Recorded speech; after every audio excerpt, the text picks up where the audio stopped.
Hello friends, welcome back to our channel. ఈ రోజు వీడియోలో ఎలా యుఎన్ భద్రతా మండలి శాశ్వత సభ్యత్వం పొందే మార్గం కోసం భారతదేశం అన్వేషిస్తుంది అనే అంశంపై మాట్లాడబోతున్నాం. భారత్కున్న అడ్డంకులేంటి? పూర్తి వీడియోను స్కిప్ చేయకుండా ఎండ్ వరకు చూసి తెలుసుకుందాం. ఐక్యరాజ్యసమితి భద్రతా మండలిలో భారతదేశం శాశ్వత సీటు కోసం ప్రయత్నించడం ఒక ముఖ్యమైన విదేశాంగ విధాన ఆశయం.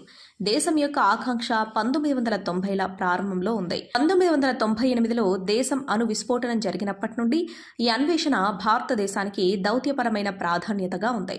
అటల్ బిహారీ వాజ్పేయి ప్రభుత్వం ప్రాంతీయ మరియు ప్రపంచ స్థిరత్వాన్ని కొనసాగించడంలో మరియు యుఎన్ఎస్సి సంస్కరణల కోసం వాదించడంలో భారతదేశ పాత్రను నొక్కి చెప్పింది.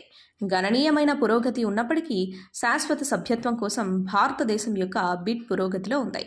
మన్మోహన్ సింగ్ ప్రభుత్వం కీలక ఆదేశాలు, ప్రాంతీయ సమూహాలతో ద్వైపాక్షిక, బహుపాక్షిక సంబంధాలను బలోపేతం చేయడం కొనసాగించింది. ప్రపంచ శాంతి భద్రతకు భారతదేశం యొక్క నిబద్ధతను హైలైట్ చేసింది.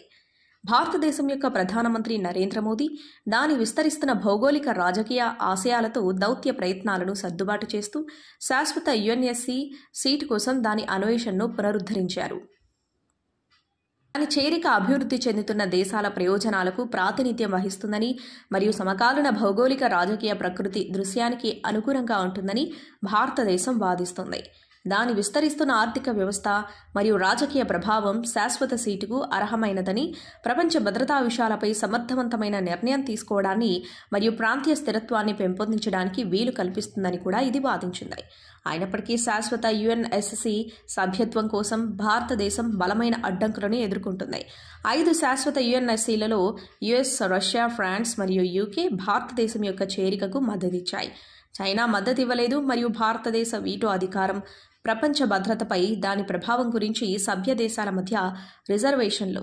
ఈ అడ్డంకులను అధిగమించడానికి భారతదేశం వ్యూహాత్మక విధానాన్ని అనుసరించాలి, దౌత్య ప్రయత్నాలను తీవ్రతరం చేయాలి, అంతర్జాతీయ భద్రతకు దాని సహకారాన్ని ఎత్తిచూపడం మరియు దాని ఆర్థిక మరియు భౌగోళిక రాజకీయ ప్రభావాన్ని ప్రభావితం చేయడం.